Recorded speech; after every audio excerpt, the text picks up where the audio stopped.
In this video, I'm going to show you how to use customized cutout background removal in CapCut. First, open CapCut on your PC, then launch the CapCut desktop app.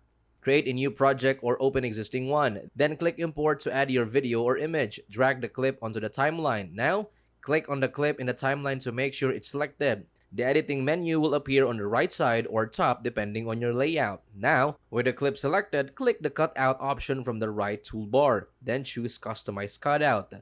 A new window or overlay will appear with drawing tools. Use your mouse to draw around the object you want to keep.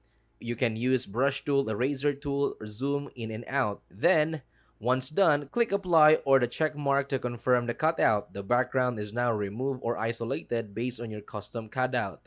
You can now place the cutout subject over a different background video or image, a color background, or even apply visual effects or transitions.